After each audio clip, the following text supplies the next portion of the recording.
Bonjour à tous. Bonjour. Nous allons pouvoir commencer ce moment. Je vais prier pour remettre ces instants entre les mains du Seigneur. Père éternel, je te remercie pour ta grâce, je te remercie pour tout ce que tu fais pour nous. Seigneur, entre tes saintes mains, je viens remettre ces instants, Seigneur. Je te prie par ton Saint-Esprit, Seigneur. Viens, Seigneur, et conduis toutes choses, Père éternel. Étends ta main puissante, Père éternel, afin que nous puissions vivre, Seigneur, des moments forts, éternel, Papa, avec toi, Saint-Esprit de Dieu. Conduis ce moment, Père éternel, et que nous puissions sortir de ce culte, Père éternel, en étant remplis de toi, Seigneur. Dans le nom de Jésus-Christ, j'ai ainsi prié. Amen. Amen.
encore en ce dimanche, Père éternel. Sois élevé, sois glorifié, Père éternel, et que la gloire te revient à toi et à toi seul, Jésus.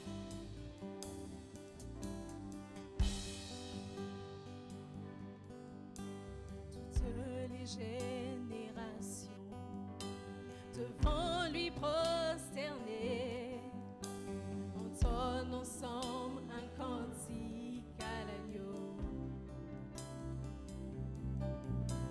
Qui nous ont précédés et ceux qui nous suivront entonneront ce cantique à l'agneau. Ton nom est le plus grand, ton nom est tout puissant, ton nom est au-dessus de tout. Puissance, autorité, royaume et dignité, ton nom est au-dessus de tout. Et les anges acclament, tu es saint, l'univers proclame. Tu es saint, tu es glorifié, Dieu très saint, à jamais tu es saint.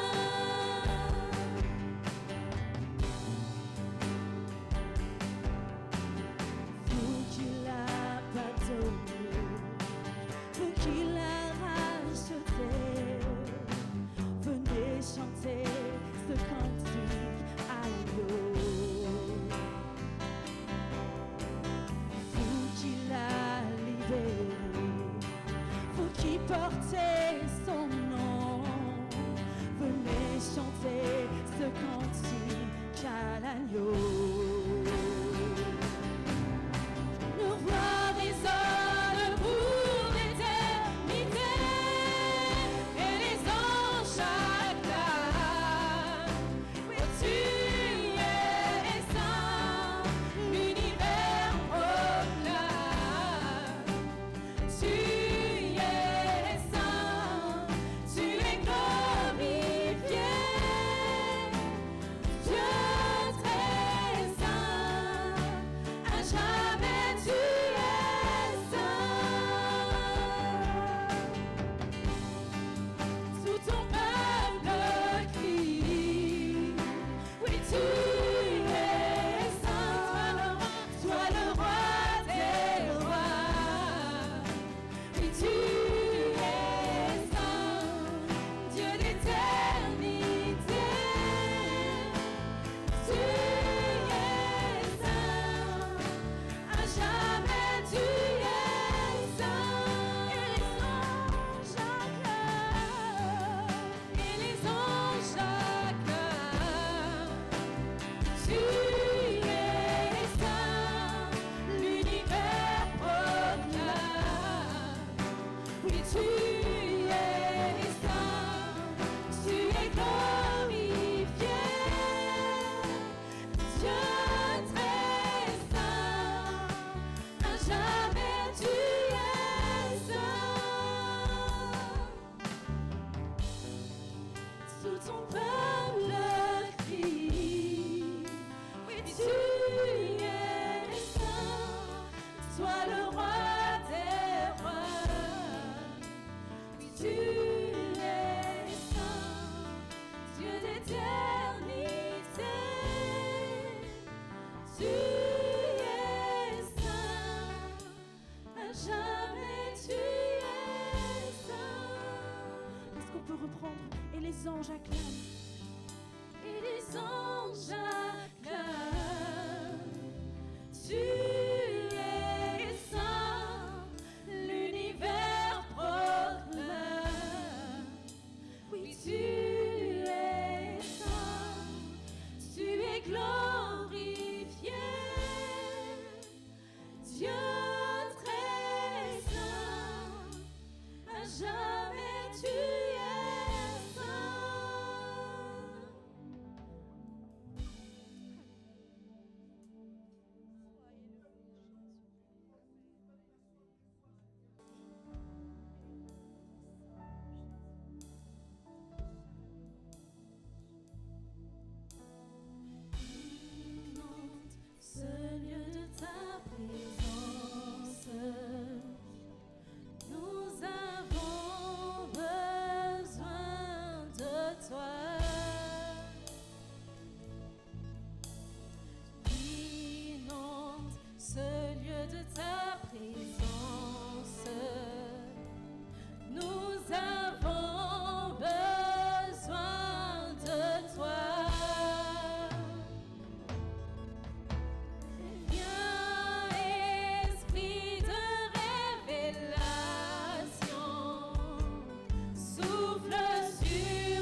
laisser la place au pasteur.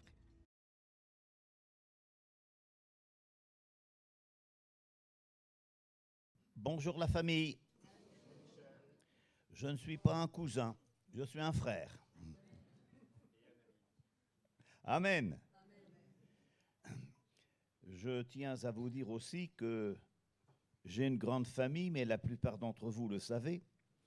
J'ai beaucoup d'enfants, plus que vous pouvez en avoir. J'ai quelques 1500 enfants. Ce sont des enfants particuliers. Ce sont pour la plupart d'entre eux des malheureux, des déshérités selon les biens de ce monde. Voilà, nous travaillons dans divers champs, dans des pays persécutés. Nous travaillons en Inde, nous travaillons au Bangladesh, nous travaillons en Arménie et nous devrions travailler cette année, fin de cette année, à Madagascar. Le Seigneur a mis sur nos cœurs, disons, cette île et la pauvreté des enfants. Alors, quand je parle de ces enfants qui sont pauvres, je me dis que ils ont quand même un père qui est riche. Leur père, c'est le père des veuves, des vraies veuves et des orphelins. Et il prend soin d'eux. Il prend soin d'eux par l'Église, il prend soin d'eux par les parrains, par les marraines, il prend soin d'eux par les prières que nous faisons monter vers eux. Nous avons le privilège de les nourrir parce que la plupart, disons, souffraient de la faim. Nous avons le privilège de les vêtir, de les conduire dans les voies de Dieu, de les voir se donner au Seigneur.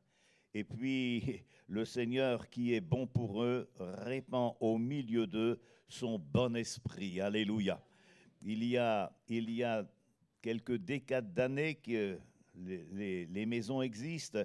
Aujourd'hui, ils sont sortis des jeunes qui ont reçu l'appel de Dieu et nous nous efforçons, je m'efforce tous les jours de leur envoyer un cours biblique parce qu'ils ne peuvent pas aller à l'école biblique. Il n'y en a pas, ce n'est pas permis, mais je leur envoie des cours tous les jours et ces cours sont traduits, disons, dans le pays et ils sont dispatchés aux jeunes pasteurs et, disons, à ceux qui se préparent pour le ministère. Alors, je vous demande de prier pour ma famille. Je vous demande de prier pour ma famille. Ce n'est pas un amen asthmatique, ça, non. C'est un vrai, ça. Ça sort du cœur, hein. Et je vous dis de suite que ma famille vous bénit. Les enfants vous bénissent. Et ça, je n'exagère pas quand je le dis. Je suis en rapport avec eux toutes les semaines et ils le font. Ils vous remercient du fond du cœur et un jour, vous aurez certainement l'occasion de les connaître dans la gloire. Ils vous remercieront et ensemble, on louera le Seigneur. Alléluia. Je suis fier de ma famille. Amen. Alors, on va continuer, mes amis, avec le sujet qui nous intéresse. Je ne prétends pas terminer le sujet, parce que je disais à mon collègue Gérald ce matin ou hier, je ne sais plus, je lui disais que j'ai encore étudié sur l'esprit hier. Le Seigneur me renouvelle dans l'esprit. Il m'enseigne. Alors, j'en ai pas terminé avec le Saint-Esprit. Et justement, cet après-midi, on va s'attarder sur, bien sûr, le baptême du Saint-Esprit. Vous recevrez une puissance, mais on va surtout s'attarder sur l'enseignement de l'Esprit. Je dis bien l'enseignement de l'Esprit. L'Esprit enseigne des choses qu'on n'apprend pas forcément à l'école biblique et qu'on n'apprend pas forcément à l'église. L'Esprit enseigne des choses précises. Nous avons eu besoin d'un divin sauveur, nous l'avons accepté, nous l'avons reçu dans nos cœurs, il vit en nous. Mais nous avons aussi besoin d'un divin enseignement. Je dis bien d'un divin enseignement. Autant vous dire de suite que le Saint-Esprit instruit. Quand on est à l'école du Saint-Esprit, on apprend. Le Saint-Esprit instruit. De la même manière que le Seigneur Jésus est venu pour nous sauver, le Saint-Esprit instruit. Alors je m'attacherai essentiellement, dans un premier temps, de vous parler des caractères de cet enseignant. Je dirai de suite que cet enseignant est indispensable. L'enfant de Dieu ne peut pas ne pas avoir affaire à lui. L'enseignement est indispensable. L'enseignant est indispensable. L'apôtre Paul, dans l'une de ses épîtres, la première aux Corinthiens, écrit ceci au chapitre 2 et au verset 11. « Lequel des hommes, en effet, connaît les choses de l'homme, si ce n'est l'esprit de l'homme qui est en lui. De même, personne ne connaît les choses de Dieu si ce n'est l'Esprit de Dieu. » Personne ne connaît les choses de Dieu si ce n'est l'Esprit de Dieu. L'apôtre, dans cette épître, un tout petit peu plus loin, toujours au chapitre 2, écrit au verset 14, « L'homme animal ou l'homme charnel ne reçoit pas les choses de l'esprit, ne peut pas, car ces choses sont étrangères, folie pour lui, et il ne peut les connaître, parce que, ajoute-t-il, c'est spirituellement qu'on en juge. » Ces passages que je vous lis, et je pourrais en lire d'autres, mais ces passages que je vous lis prouvent que l'homme naturel est incapable de connaître Dieu, ou du moins de connaître les choses de Dieu. Il ne peut tout seul les connaître. Nous avons besoin d'un enseignant. Eh oui, mes amis, mes frères et sœurs, nous avons besoin d'un enseignant. Alors, de suite, je vous cite une parole de Jésus, une parole que vous avez vous-même dans votre Bible. C'est dans l'Évangile selon Jean, au chapitre 14 et au verset 26, Jésus dit, « L'Esprit Saint que le Père enverra en mon nom vous enseignera toutes choses. » Veux-tu aller à l'école de Dieu? Veux-tu aller à l'école du Saint-Esprit? Es-tu prêt à te laisser enseigner? Moi, je suis un ignare des choses de Dieu. Je ne peux qu'apprendre de lui. Et nous ne pouvons apprendre que de lui. Le Saint-Esprit, l'un de ses caractères, c'est qu'il est indispensable. Cet enseignant est indispensable. J'ajouterai qu'il est infaillible. Dans la religion catholique romaine, on dit que le pape est infaillible. Ça, je ne le crois pas. Il est humain comme nous. Mais par contre, je crois ce que la Bible dit. L'enseignant qui est indispensable est infaillible. On revient à cette belle épître de Paul aux Corinthiens, chapitre 2, verset 10. On est dans la première épître. Chapitre 2, verset 10. Dieu nous les a révélées par l'Esprit. Il y a des choses que Dieu nous a révélées par l'Esprit. Et si ce n'était le cas, nous ne connaîtrions rien. Dieu nous les a révélées par l'Esprit, car l'Esprit de Dieu sonde tout. L'Esprit de Dieu sonde tout, même, oh, quel mystère, cela me semble profond et grand. L'Esprit sonde tout, même les profondeurs de Dieu. Ce qu'il y a dans le cœur de Dieu, ce qu'il y a de plus secret dans le cœur de Dieu, l'Esprit le sonde et nous le révèle. Et ce que l'Esprit de Dieu nous révèle, c'est extraordinaire. Négliger cet enseignant, le Saint-Esprit, c'est se priver de la sagesse divine. On ne regrette jamais, je ne regrette pas, et vous non plus, frères et sœurs, on ne regrette jamais ce que nous apprenons de lui. Ce que nous apprenons de lui, ça reste gravé dans notre mémoire pour toujours. Ce que j'ai appris de lui, c'est gravé. Je m'en souviens. Je me souviens de certaines expériences avec l'Esprit comme si c'était hier. Et pourtant, ça remonte des années en arrière, des décades d'années en arrière. Le prophète Ésaïe, je dis le prophète parce qu'il était vraiment la bouche de Dieu. Il a parlé de la part de Dieu, il a capté la pensée de Dieu, la voix de Dieu. Et le prophète Ésaïe nous dit dans son livre, au chapitre 59e et au verset 21e, « Voici mon alliance avec eux, dit Dieu. Voici mon alliance avec eux. Mon esprit qui repose sur toi et mes paroles que j'ai mises dans ta bouche ne se retireront jamais de ta bouche. Oh, merci Seigneur. » Je relis. Voilà, il est inscrit.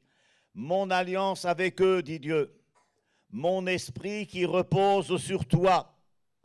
Mes paroles que j'ai mises dans ta bouche ne se retireront jamais de ta bouche. Ce sont des paroles sûres, pas des paroles certaines. Seigneur, mais à quel autre irions-nous si ce n'est à toi? Tu as les paroles de la vie éternelle. Amen. Parmi les caractères de cet enseignant, je vous ai montré qu'il est indispensable, qu'il est infaillible. Je vous dirai maintenant qu'il est suffisant. Dans la première épître de Jean, chapitre 2, verset 27, voici ce que nous lisons. Pour vous, il s'adresse à des chrétiens majeurs. Pour vous, l'onction que vous avez reçue de lui demeure en vous. Et vous n'avez pas besoin qu'on vous enseigne. Mais comme son onction vous enseigne toutes choses et qu'elle est véritable et qu'elle n'est point un mensonge, demeurez en lui selon les enseignements qu'elle vous a donnés. Oui, parmi les caractères de cet enseignant, il faut savoir qu'il est suffisant. Le Seigneur, dans sa bonté, dans sa fidélité, selon les besoins, a suscité depuis toujours des ministères dons, et ce pour le perfectionnement des saints, pour l'édification de l'Église. Et je crois que nous devons être reconnaissants pour les ministères dons, que ce soit pasteur, évangéliste, prophète, disons, nous devons être reconnaissants pour les ministères que Dieu a donnés à son Église. Ils sont indispensables. Mais nous avons besoin de l'Esprit qui, lui, nous enseigne toutes choses. Toutes choses. Alors je vous demande de vous brancher sur le Saint-Esprit. Pas de l'écouter uniquement d'une oreille, mais de vous brancher sur le Saint-Esprit. Parce que voici ce que nous dit Jean, enfin, ce que Jésus nous dit et que Jean révèle dans son évangile, chapitre 14, verset 26, mais le consolateur, le divin consolateur, celui qui fait du bien au cœur, celui qui cicatrise les cœurs, celui qui sèche les larmes, le consolateur, l'Esprit Saint, que le Père enverra en mon nom, vous enseignera toutes choses, vous rappellera tout ce que je vous ai dit. Et quand j'ai lu cela, j'ai mis une petite note personnelle, et cette petite note est celle-ci. Qui est plus apte à expliquer un livre que celui qui l'a écrit? Celui qui a inspiré la Bible, parce qu'elle est inspirée de la Genèse à l'Apocalypse, celui qui a écrit dans la Bible peut nous l'expliquer. Et en ce sens, il est suffisant. Je crois vous avoir dit que j'ai aussi le statut d'aumônier. Je suis aumônier des hôpitaux. Et je visite en particulier les hôpitaux de ma région, c'est-à-dire au Mans. Et il arrive que, bien sûr, je fasse des visites, on me demande. Alors, quand je suis dans une chambrée, ça comporte plusieurs lits, plusieurs malades. La personne qui m'a appelé, je m'adresse à elle, mais je parle quand même assez fort pour que les autres entendent. Et quand j'ai terminé, on me pose la question, qui êtes-vous? Qu'est-ce que vous diriez, vous? Je suis aumônier? Non. Ah ben non. C'est la dernière chose à dire. Qui êtes-vous? Je ne peux pas dire que je suis un prêtre. Je suis marié. Mais je ne veux pas dire non plus que je suis un pasteur. Je ne veux pas braquer les gens sur une religion catholique, romaine ou protestante. Qui êtes-vous? Je suis un chrétien. Est-ce que tu es un chrétien? Est-ce que ta vie repose sur l'Écriture? Est-ce que ta vie repose sur la parole de Dieu? Est-ce que ta vie a pour fondation la parole de Dieu? Je parle de la part de Dieu.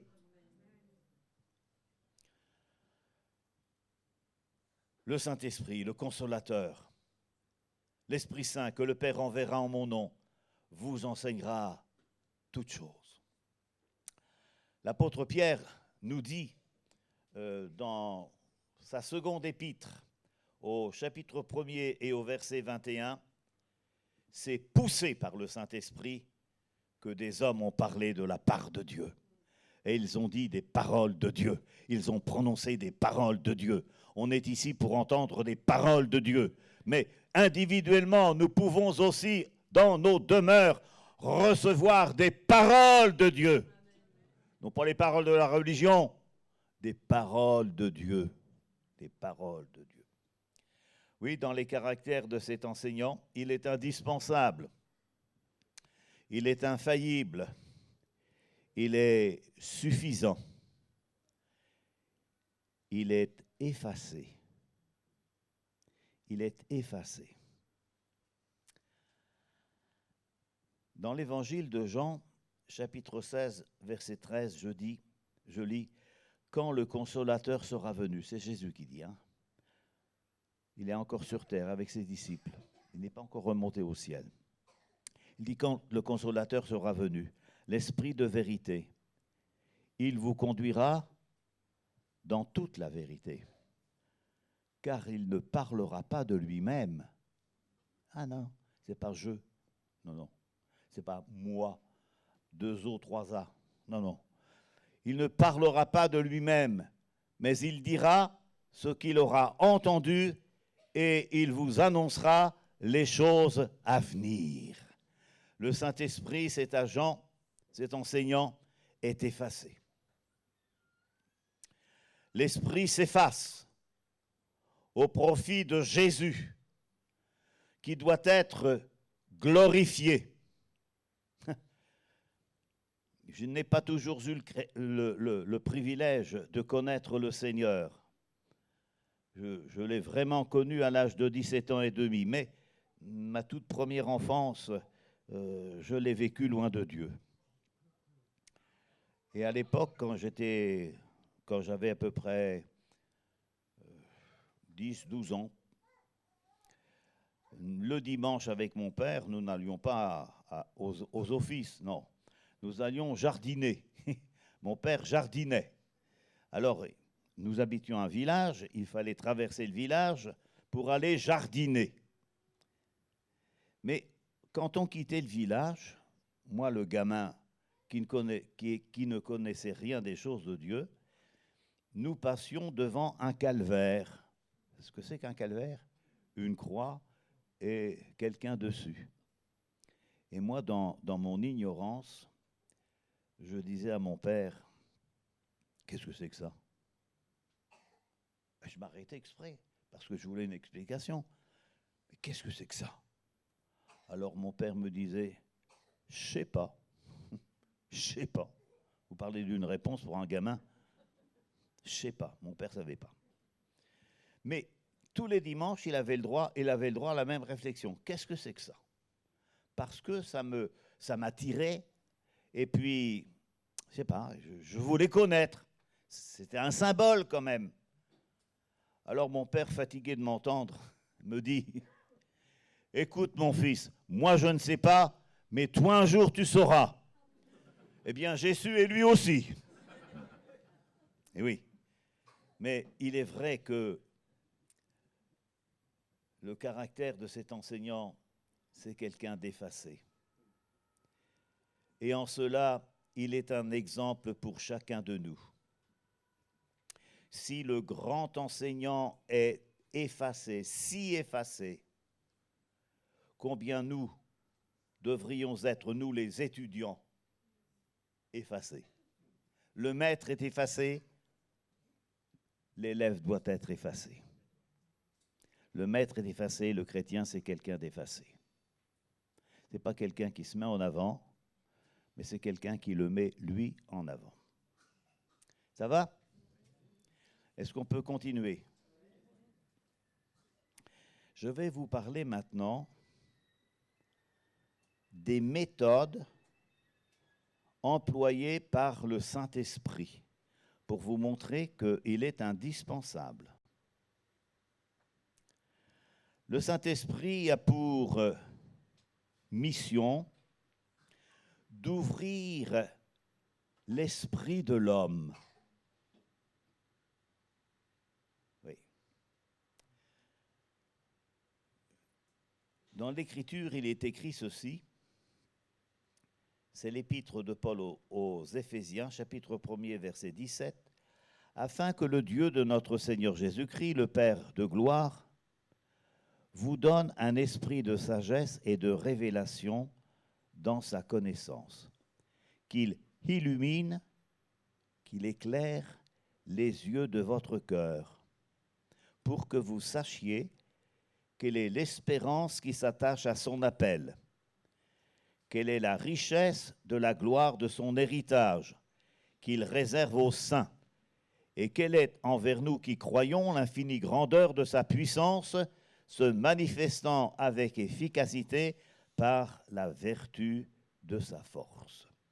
Il ouvre l'esprit de l'homme. Vous rendez témoignage et rien ne se passe. Vous priez et puis un jour, ceux auxquels vous avez rendu témoignage disent « ça y est, j'ai compris ». Eh oui, mais non pas parce que vous avez fait quelque chose de particulier, mais parce que l'Esprit leur a ouvert le cœur. Pour gagner des âmes, il nous faut, disons, cet enseignant. Il nous faut faire avec sa méthode. C'est lui qui convainc les âmes de péché, de justice et de jugement. Vous pouvez toujours parler, si le cœur n'est pas touché, ça n'aboutira à rien. Mais si le cœur est touché par le Saint-Esprit, c'est différent. Amen. Moi, j'ai connu, surtout dans ma famille, j'ai connu de telles expériences. Quand je me suis converti, j'étais le seul. Au bout d'une année, dans la famille, nous étions 17 chrétiens. Alléluia. J'avais une tante, elle était terrible, cette tante-là. Elle disait à ma mère, ne le laisse pas aller dans l'église, ils vont faire de lui un pasteur. Elle prophétisait sans savoir, la pauvre. Mais il n'empêche que les plus durs de la famille ont été convaincus par la parole de Dieu.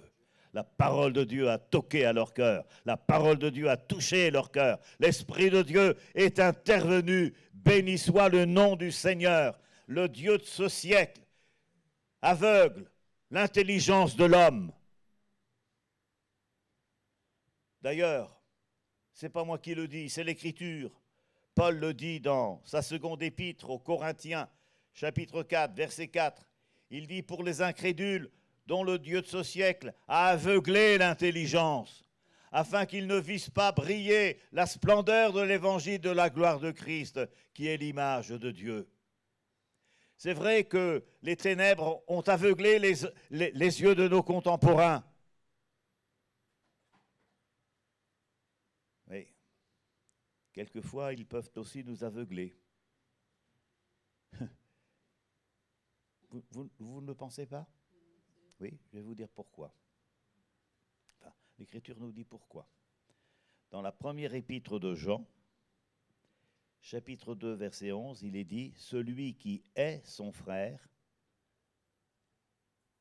est dans les ténèbres. Si vous avez une amertume contre quiconque ici, vous êtes, mon pauvre, ma pauvre, dans les ténèbres.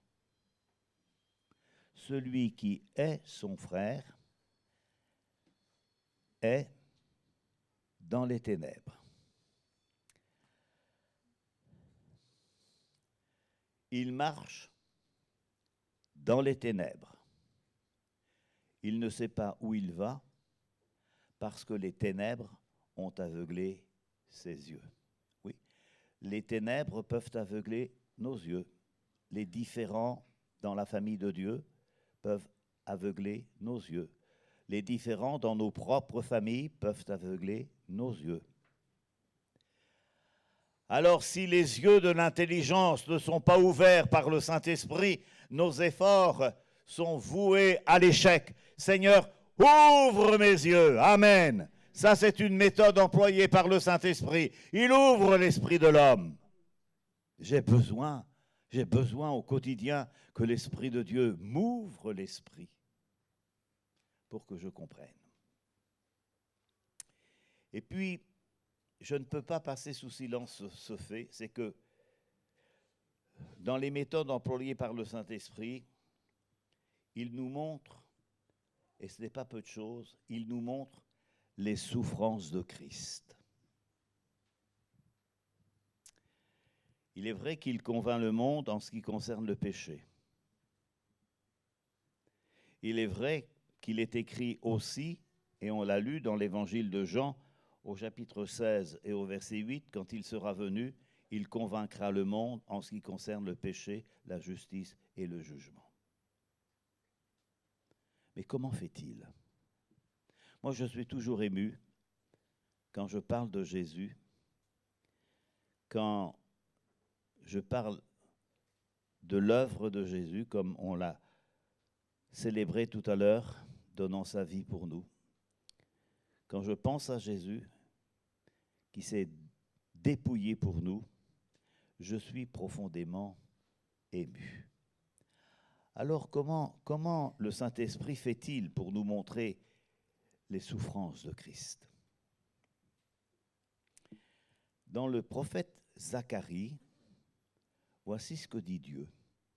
Je répandrai sur la maison de David et sur les habitants de Jérusalem un esprit de grâce et de supplication. Ils tourneront les regards vers moi, celui qu'ils ont percé. Ils pleureront sur lui comme on pleure sur un fils unique. Ils pleureront amèrement sur lui comme on pleure sur un premier-né. Quand je pense le pourquoi de la venue de Jésus, quand je pense qu'il est allé jusqu'à mourir pour moi sur la croix du Calvaire, quand je me remémore ses souffrances, je suis plus qu'ému. Les larmes montent. Les larmes montent. Parce que le Saint-Esprit nous montre les dégâts causés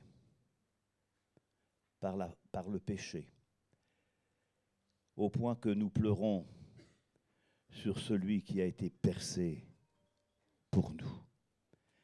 Jésus est mort pour nous. Il est mort pour toi. Est-ce que tu réalises? Est-ce que tu méritais cela? Est-ce que je méritais cela? Il est mort pour nous, pour chacun d'entre nous. Le Saint-Esprit, une de ses méthodes employées, c'est de nous montrer les souffrances de Jésus-Christ. Mais une autre méthode, c'est que le Saint-Esprit stimule l'intelligence de l'homme. Il booste l'intelligence de l'homme. En Ésaïe, chapitre 11, verset 2, ce sont plus que des paroles, vous savez, ce sont des choses annoncées, concrètes. L'Esprit de l'Éternel reposera sur lui. Esprit de sagesse et d'intelligence, esprit de conseil et de force, esprit de connaissance et de crainte de l'Éternel. L'intelligence. Mais de quelle intelligence s'agit-il? Eh bien, celle de discerner la pensée de Dieu. Connais-tu la pensée de Dieu te concernant ta vie, ton futur, ton mariage, ton conjoint, ton avenir? Parce que Dieu sait tout, tu sais. Bah oui. Et tu peux te planter si tu n'as pas recours à lui. L'intelligence de discerner la pensée de Dieu. L'intelligence de connaître la volonté de Dieu. Jésus lui-même priait ainsi, que ta volonté soit faite, et non pas la mienne. Apprends cela. Apprends cela. Que ta volonté soit faite, et non pas la mienne. Quel délice. Quel délice. Oui, une des méthodes du Saint-Esprit, c'est de stimuler l'intelligence de l'homme. Je crois que le Saint-Esprit m'a conduit jusqu'à maintenant. Maintenant, c'est jusqu'à 86 ans. L'Esprit de Dieu m'a conduit. Mais vous qui êtes jeunes, demandez-le lui de vous conduire. Vous qui êtes à la croisée d'un chemin, demandez-le lui de vous conduire. Vous qui envisagez peut-être de fonder un foyer, demandez-le lui de vous conduire avant un divorce et des pleurs. Demandez-le lui de vous conduire. L'une des méthodes aussi employées par le Saint-Esprit, c'est de nous révéler les choses cachées. Parce qu'il y a des choses cachées, du moins, des choses qui nous sont cachées.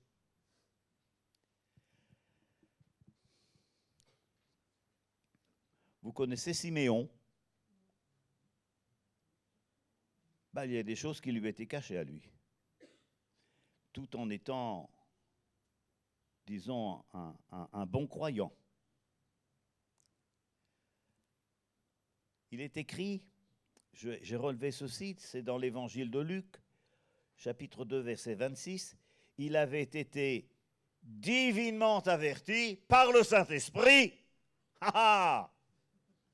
qu'il ne mourrait point avant d'avoir vu le Christ du Seigneur. Amen.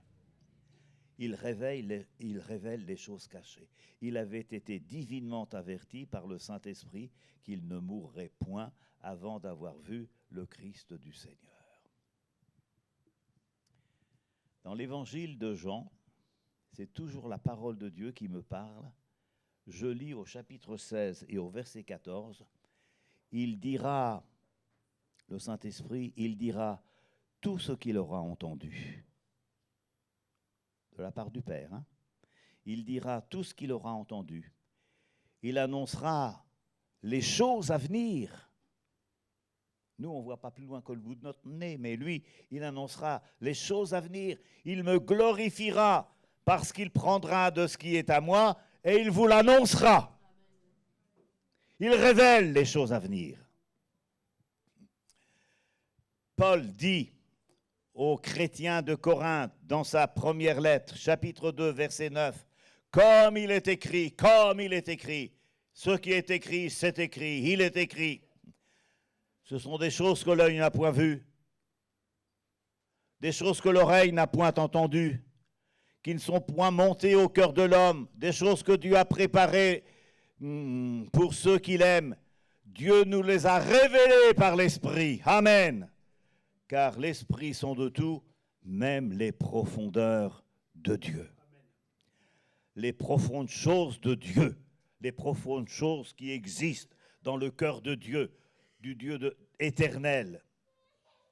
Ces choses sont dévoilées. Elles sont dévoilées aux yeux de ceux qui sont assis au pied du grand enseignant, venu de la part de Dieu, le Saint-Esprit. Je m'assieds devant le Saint-Esprit, devant la personne du Saint-Esprit, et je demande au Saint-Esprit de m'enseigner. J'ai besoin d'être enseigné. J'ai besoin pour moi-même, pour ma famille. J'ai besoin pour, disons, l'Église. J'ai besoin.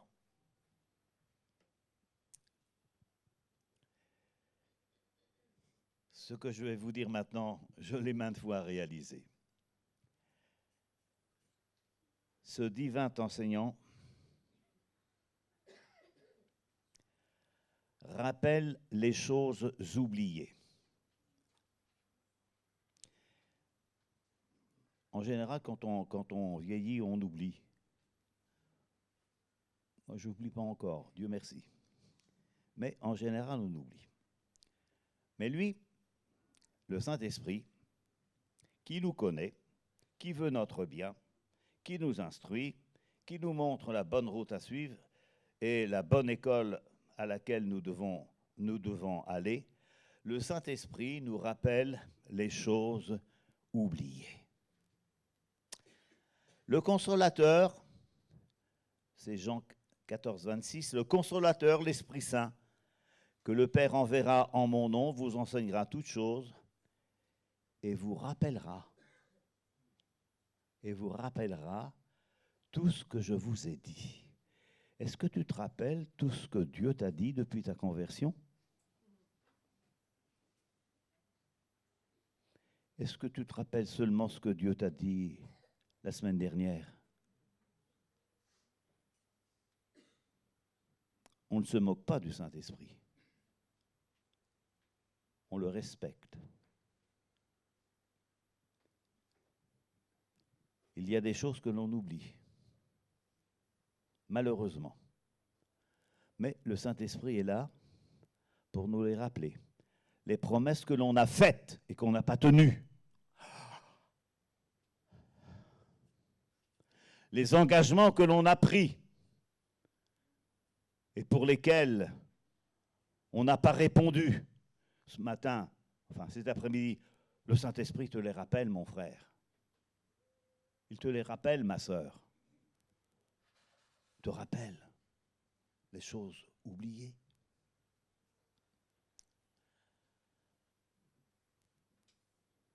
Oublier ne veut pas dire perdu. Les paroles, comme les actes rangés dans nos cœurs,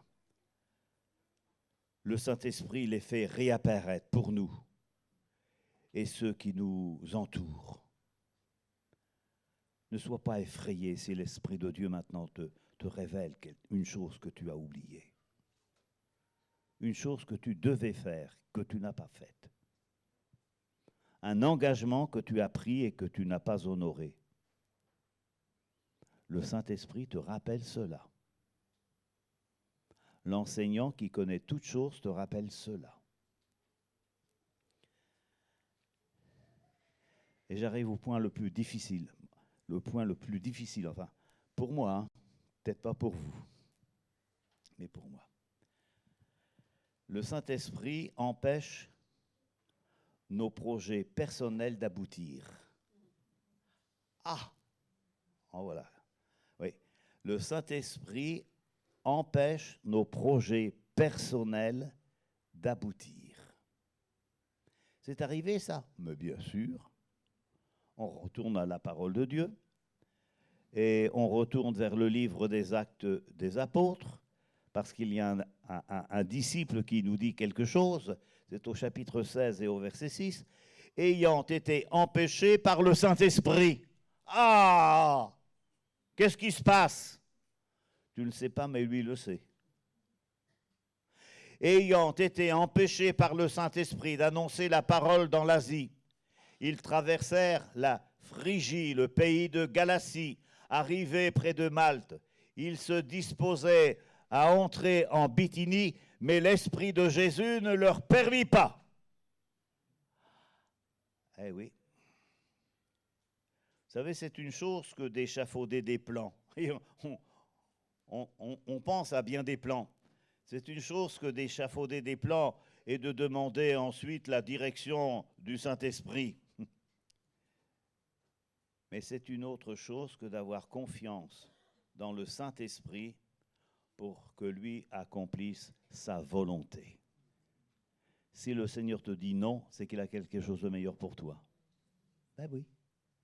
Si le Seigneur te ferme une porte, c'est parce qu'il en a une autre ouverte pour toi. Ah ben je comprends, ben oui, c'est bien que tu comprennes, c'est bien. Les obstacles du Saint-Esprit font partie de son aide. Moi j'ai failli faire des boulettes dans ma vie, pas vous, mais moi j'ai failli en faire. Et le Saint-Esprit m'a arrêté. Et peut-être que le Saint-Esprit est en train d'arrêter quelqu'un là. Il dit, fais pas ça. Oh malheur, fais pas ça. Si tu savais. Il faut écouter le Saint-Esprit. Il faut écouter la voix de la sagesse. Alors, je vais conclure pour cette réunion, mais je n'en ai pas fini avec le sujet. Je vais conclure en disant, merci Seigneur pour le Saint-Esprit. Vous recevrez une puissance, le Saint-Esprit survenant sur vous, et vous serez mes témoins ici et là. On a le souci des âmes perdues. On a le souci des âmes perdues. On va pleurer sur un chat, notre chat qui meurt. On va pleurer sur notre chien qui meurt. Et on ne pleurerait pas sur les âmes? Dites. Je crois qu'une âme, c'est quelque chose, une âme. Soustraire une âme à l'enfer, c'est quelque chose. Soustraire quelqu'un de la perdition, c'est quelque chose. Oui, merci pour le Saint-Esprit. Ma vie chrétienne ne peut vivre sans lui. J'ai besoin dans ma vie chrétienne du Saint-Esprit. J'ai besoin du baptême du Saint-Esprit. J'ai besoin d'être rempli du Saint-Esprit. Il est avantageux de le recevoir. Il est avantageux de se laisser guider par lui. Béni soit le nom du Seigneur. Voyez-vous, par exemple, c'est un exemple, dans l'évangile de Luc, il est dit au sujet de Jésus, au chapitre 4 et au verset 1er, Jésus rempli du Saint-Esprit, il vient d'être baptisé là. Jésus rempli du Saint-Esprit revint au Jourdain et il fut conduit par l'Esprit, non pas en pleine ville, hein, pour voir le marathon, non. Il a été conduit dans le désert, dans le désert. C'était la volonté de Dieu qu'il passe 40 jours là. Que de choses il a apprises dans le désert. Que de choses nous apprenons dans les temps difficiles. Zacharie. Zacharie, c'est le père de qui au fait? Dites-moi, éclairez-moi, aidez-moi, s'il vous plaît. Zacharie, c'est le père de qui? Ah, très bien ma sœur. Zacharie, son père, est-il écrit dans l'évangile de Luc, chapitre 1er, verset 67. Zacharie, son père, fut rempli du Saint-Esprit. Alléluia! Il prophétisa en ces mots.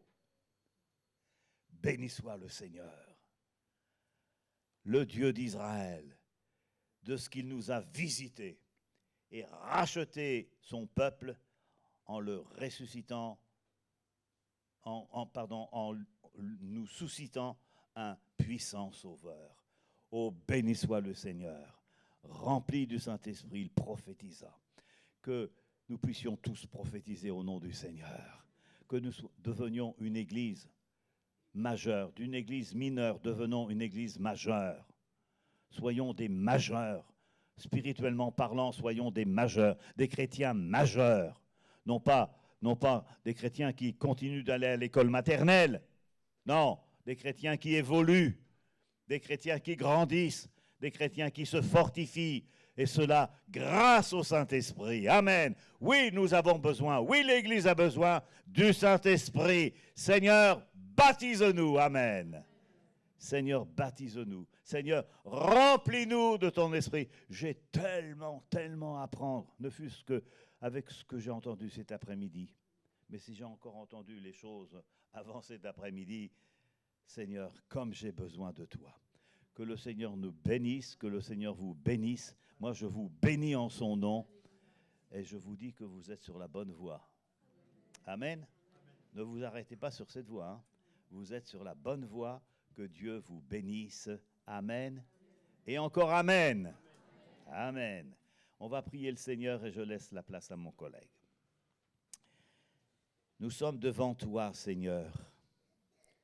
Et nous te remercions de nous avoir donné le Saint-Esprit.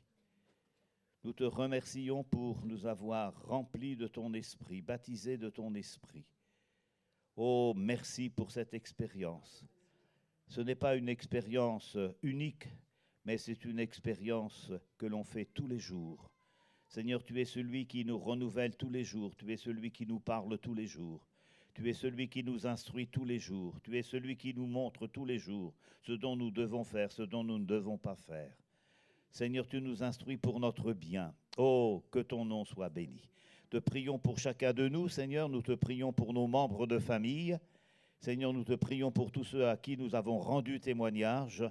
Seigneur, nous te prions pour tous ceux que nous avons ensemencés de ta parole. Seigneur, permets qu'elle pousse, qu'elle germe, qu'elle pousse et qu'elle porte du fruit à la gloire de ton nom. Seigneur, Seigneur, quelle grâce que de te connaître, quelle grâce de bénéficier de tant de bénédictions de ta part. Ensemble, nous te remercions, nous te louons, nous te bénissons et te glorifions. Merci Seigneur. Amen.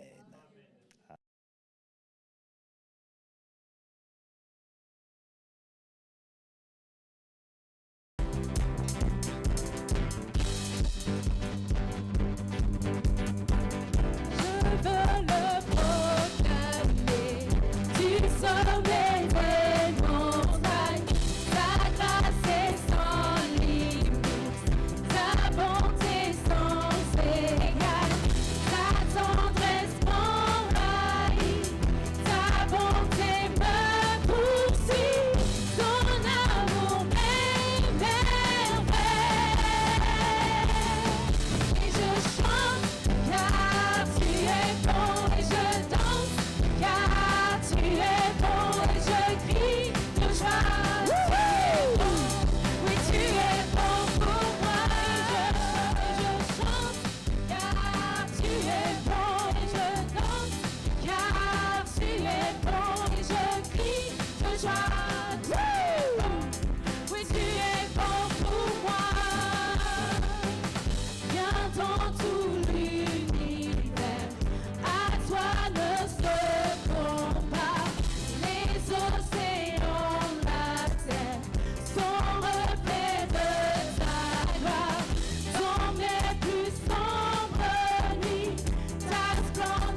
Tu es le Dieu bon au-dessus de tout, Père éternel.